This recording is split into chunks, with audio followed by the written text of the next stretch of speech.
Partai Nasdem juga mengucapkan selamat kepada pasangan Prabowo Subianto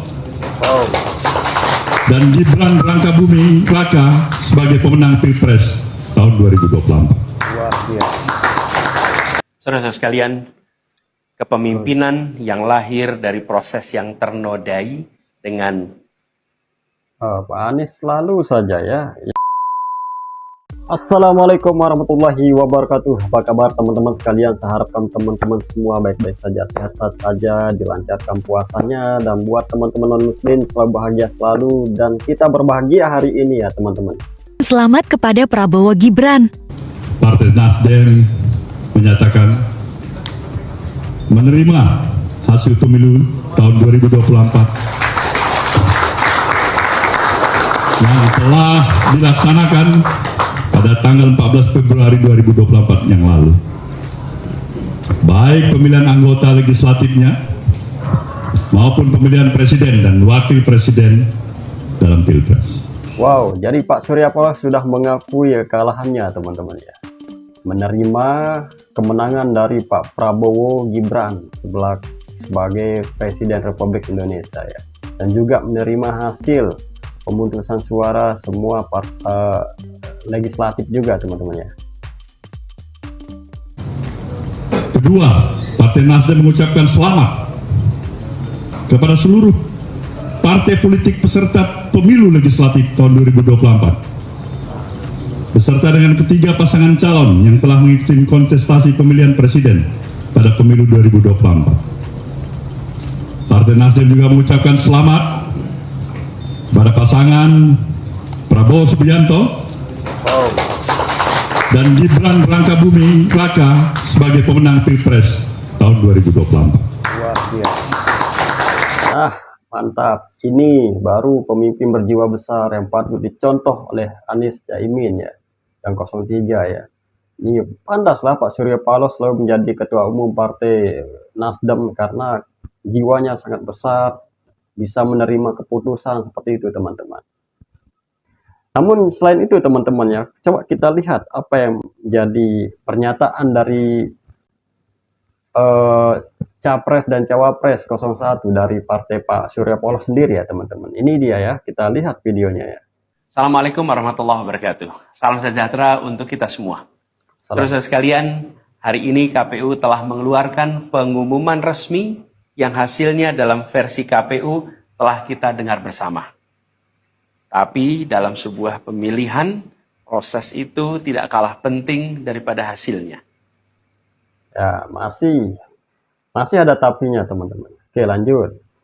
Proses pemilihan itu penting untuk dipastikan terbuka, adil, jujur, bebas dari berbagai macam tekanan. Untuk apa? Untuk menjamin bahwa semua suara yang memenuhi syarat akan didengar dan akan dihormati. Proses pemilihan ini penting untuk dijaga agar memastikan legitimasi, kepercayaan, dan inklusivitas dalam hasilnya. Tanpa proses yang kredibel, legitimasi calon yang terpilih atau legitimasi keputusan bisa menyebabkan keraguan. Oh, memang unik sekali Pak Anies ya teman-teman. Surya Paloh sudah mengakui ya kekalahan. Sementara Pak Anies sendiri masih saja berkutat-kutit tentang kecurangan, ketidakadilan itu ya teman-teman. Pak Anies masih belum mengakui kekalahannya ya.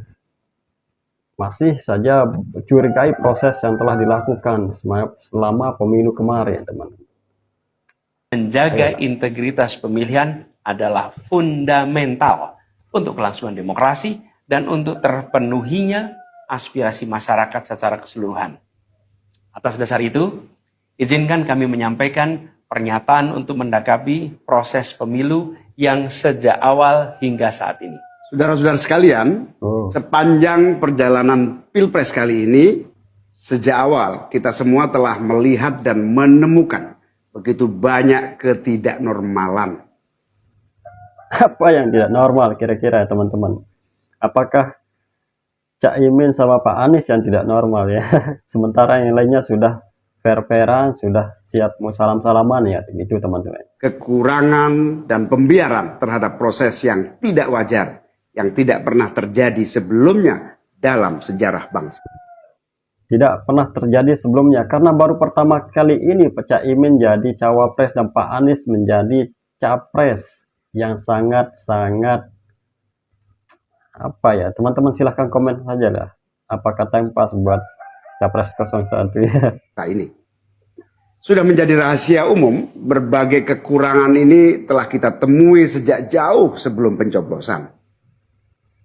Sudah jauh sebelum pencoblosan, kan semua orang sudah berkampanye, Pak Anies kampanye, Caimin kampanye, 02 kampanye, 03 kampanye, sudah semua kampanye ya. Itu memang sudah ada programnya ya dari semua calon 1 2 3 ya. Mulai dari rekayasa regulasi sampai ke intervensi alat negara. Dan semua ini Ya, telah masih menjadi tidur aja. catatan media serta jadi catatan publik. Ya Allah. Mas Anies dan saya maju pencalonan sebagai capres dan cawapres ini untuk membawa misi perubahan, menghadirkan keadilan dan kemakmuran bagi semua, menegakkan kembali demokrasi dan menunaikan janji-janji reformasi. Dan berdasarkan catatan dari KPU tadi, ada puluhan juta orang. Ya, betul, memang puluhan juta orang, 40 juta lebih memang. Tapi lihat 02 sudah 90 juta orang lebih. Waduh. Lanjut dah. Menitipkan suara kepada kami berdua. Ya, betul memang. 40 jutaan orang lebih yang sudah menitipkan suara ke calon 01 ya. Tapi tidak dengan 02, 03 ya. Masih ya, kita lihat perolehan suara dari keputusan KPU kemarin, 01 40 juta sekian, 02 90 sekian. Terus yang yang 03 tidak salah berapa ya? 20 berapa ya? Lupa saya. Oke, lanjut dah. Maka demi memperjuangkan suara mereka yang percaya pada perubahan dan tetap teguh hingga akhir, kami memutuskan meminta tim hukum Timnas Amin untuk maju ke Mahkamah Konstitusi dan menyampaikan kepada majelis hakim serta publik luas tentang berbagai kekurangan dan penyimpangan yang telah terjadi selama proses Pilpres kali ini. Oke, ini akan menjadi menarik ya menurut saya teman-teman, karena nanti yang namanya MK ini akan ada saksi-saksi yang mudah-mudahan saksi ini betul-betul menjamin, mendengar, menyaksikan, berani disumpah segala macam ya teman-teman, supaya harapan saya sih tidak ada korban-korban yang playing victim seperti itu lah teman-teman, hanya untuk menyerang sang pemenang tahun ini ya. Oke, terlalu banyak temuan-temuan tentang proses demokrasi yang tidak berintegritas ini yang telah dikumpulkan oleh tim hukum Timnas Amin. Semua ini nanti akan disampaikan oleh tim hukum kepada Mahkamah Konstitusi. Kami mempercayakan sepenuhnya proses ini kepada tim hukum yang dipimpin oleh Saudara Ari Yusuf Amir. Dan tentu dikawal dan didukung sepenuhnya oleh tim Amin di bawah kepemimpinan Kapten Muhammad Saugi. Kami menyerukan kepada seluruh relawan dan pendukung, mari kita dukung sepenuhnya tim hukum berjuang di jalan konstitusional yang telah tersedia secara sah. Dan kita semua akan terus menjaga etika demokrasi, menjaga suasana kedamaian dan persatuan. Saudara-saudara sekalian, kepemimpinan yang lahir dari proses yang ternodai dengan Pak Anies selalu saja ya nggak pernah enak kalau didengarnya seperti ini ya. Kalau Caimin sama masih bagus ya, masih lurus ngomongnya, masih jujur, masih lebih lugas ya. Kalau Pak Anies ini selalu aja kotor ya penyampaiannya, selalu aja mencurigai, dinodai lah, dikotori lah. diintervensi lah, penyimpangan Yep. dengan kecurangan akan menghasilkan rejim Hmm. yang outputnya nanti, keluarannya nanti adalah kebijakan-kebijakan yang penuh dengan ketidakadilan. Dan ini yang tidak ingin kita temui di Indonesia. Kita tidak ingin ini terjadi. Dalam prinsip negara demokrasi modern, ketika melihat ketidaknormalan, ketika melihat penyimpangan demokrasi, maka langkah yang dilakukan bukanlah marah-marah lalu melakukan agitasi kepada publik, tapi langkah yang dilakukan adalah mengumpulkan semua sinyalemen, semua bukti-bukti. Memang itu yang disampaikan oleh dari kubu 02 ya teman-teman. Jangan geber-gebor di KPU lah, di depan gedung DPR lah. Inilah saatnya, silahkan. Kan sudah disaranin juga ya, kalau mau ada yang mau diajukan permohonan untuk minta bilang segala macam lah gitu teman-teman. Ada mekanisme lewat MK ya silahkan. Sekarang lah saatnya. Tapi jangan kemarin-kemarin itu nggak ada hasilnya, sekedar geber-gebor aja ya teman-teman. Ini oke lah kita. Langkah yang dilakukan adalah mengumpulkan semua sinyalemen, semua bukti-bukti untuk kemudian nanti dibawa ke depan hakim, ke depan Mahkamah Konstitusi. Ini ciri pribadi, ciri organisasi, dan ciri negara yang modern, yang matang, yang beradab. Nah, kemarin-kemarin itu gimana ya Mas Anies ya? Kemarin-kemarin itu gimana? Yang demo-demo sebelum keluar hasil pengumuman resmi dari KPU tentang siapa pemenang, siapa yang kalah. Itu bagaimana ya teman-teman? Kemarin itu semua sampai ada yang luka-luka loh, itu ada pasangan Pak Sutri itu yang bocor ini ya teman-teman. Ada yang diinjak-injak katanya cuma dikasih sekian rupiah begitu untuk biaya demo. Bulan puasa, buka puasa di jalan raya kan kasihan ya, menyiksa diri ya. Nah, kalau sekarang ini silahkan, sekarang sudah dan ciri negara yang modern, ya. yang matang, yang beradab. Karena itu sejak awal kami katakan, kami tidak akan gegabah.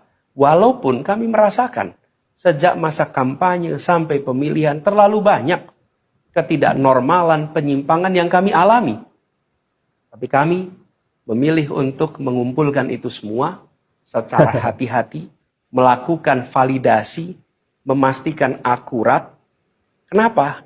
Karena kita ingin negeri ini, negara tercinta kita ini terus maju, makin matang dalam berdemokrasi, makin matang dalam bernegara. Dan ini kita kerjakan dengan keseriusan. Kita tidak ingin proses demokrasi yang terjadi membuat kita mundur mendekati masa prareformasi. Karena itulah kita menjaga semua proses ini secara baik, secara tertib. Walaupun itu semua kita lakukan, akan ada saja yang berusaha merendahkan. Ops, bukan. Justru dari 01 lah yang merendahkan paslon yang lainnya teman-teman ya. Kemarin waktu kayak ketemu langsung bisa menyampaikan sendiri apa yang menjadi keluhan-keluhan waktu pencoblosan, ditanya bukti nggak tahu, siapa nama petugas KPPS-nya nggak tahu, gitu. Semua dirahasiakan katanya. Kok dirahasiakan? Itu kan sudah momennya untuk fight lah untuk untuk menuntas atau mengusut kecurangan yang dianggap. Kemarin ada isu penggelembungan suara, siapa yang disuap untuk menggelembungkan suara, partai apa yang digelembungkan nggak tahu. Kata Mbak Rasia, ini kan masih dongeng-dongeng saja ya teman-teman. Walaupun itu semua kita lakukan, akan ada saja yang berusaha merendahkan usaha konstitusional ini. Ada saja yang nanti akan mendegradasi usaha konstitusional ini. Seakan ini adalah sikap penyangkalan dan tidak mau menerima kekalahan. Izinkan kami tegaskan di sini. Kami tidak ingin membiarkan penyimpangan atas demokrasi itu berlalu tak ditantang. Kami tidak ingin penyimpangan itu berlalu tanpa catatan. Kami tidak ingin ini menjadi presiden yang buruk bagi generasi-generasi yang akan datang. Biarlah Kan sudah disampaikan kalau masalah rekam jejak ini kan sudah ada, jejak digitalnya sudah ada. Cukup berhenti sampai di Tenang sini. aja, Pak Anies. Jangan ada pembiaran. Bila penyimpangan, pelanggaran dibiarkan, dia menjadi kebiasaan. Bila kebiasaan dibiarkan, dia menjadi budaya. Kita tidak ingin budaya demokrasi kita penuh dengan ketidaknormalan. Kita ingin mengembalikan demokrasi kita menjadi demokrasi yang penuh dengan kewarasan. Demokrasi yang penuh dengan kewarasan. Demokrasi mengedepankan adab. Ya Allah. Bingung mau ngomong apa sama mengedepankan Anies ini, adab. teman-teman. Ini yang harus kita kerjakan. Karena itulah kenapa kita memilih jalur ini. Karena kita ingin agar pengalaman ini nantinya tidak menular. Tidak menular kemana? Ke pemilihan-pemilihan berikutnya. Baik pilpres, nanti akan ada ratusan pilkada, akan ada pileg tingkat 1, tingkat 2, yang tidak boleh mengalami yang pernah kita saksikan sama-sama.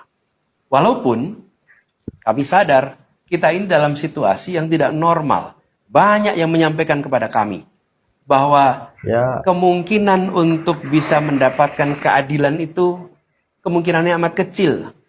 Berbagai pihak mengatakan, ini lembaga-lembaga negara yang terkait penyelenggaraan pemilu, terkait penyelenggaraan sengketa, telah terkooptasi oleh oknum-oknum yang sudah terbukti melanggar etik.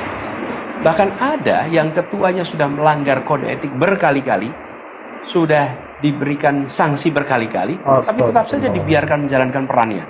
Padahal perannya memiliki dampak pada kehidupan seluruh bangsa Indonesia dan perjalanan ke depan negara kita.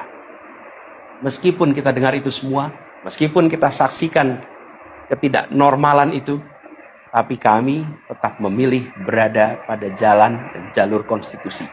Kami berharap pertolongan Allah Subhanahu wa taala, pertolongan Tuhan yang Maha Kuasa. Semoga Allah bukakan, Allah teguhkan hati para hakim konstitusi itu untuk mereka bisa imparsial, untuk mereka memiliki keberanian, untuk mereka mengambil keputusan yang adil, keputusan yang benar, keputusan yang nanti. Hakim juga tidak ingin menghukum orang tidak bersalah kan teman-teman. Hakim juga tidak ingin membiarkan orang yang melakukan kesalahan gitu ya. Keberanian untuk mereka mengambil keputusan yang adil, keputusan yang benar, keputusan yang nantinya akan mereka pertanggungjawabkan di hadapan Tuhan yang Maha Kuasa. Keputusan yang akan mereka pertanggungjawabkan di hadapan sejarah perjalanan bangsa Indonesia, yang akan dipertanggungjawabkan di depan anak cucu mereka di kemudian hari.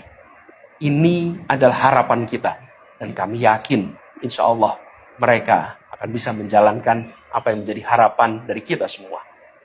Mari kita terus jalankan perjuangan ini dengan menjunjung tinggi etika, menjaga kedamaian dan persatuan. Kita dukung langkah tim hukum, dan kita biarkan segala temuan itu nantinya disampaikan dan menjadi rekam sejarah yang tercatat secara resmi dalam lembaran risalah-risalah Mahkamah Konstitusi Republik Indonesia. Ini biar menjadi catatan, catatan pengingat, catatan yang penting bagi perjalanan Republik ini, perjalanan bangsa ini di masa yang akan datang. Seperti saya katakan tadi, jangan sampai ini berulang lagi. Dan izinkan kami mengakhiri dengan menyampaikan terima kasih.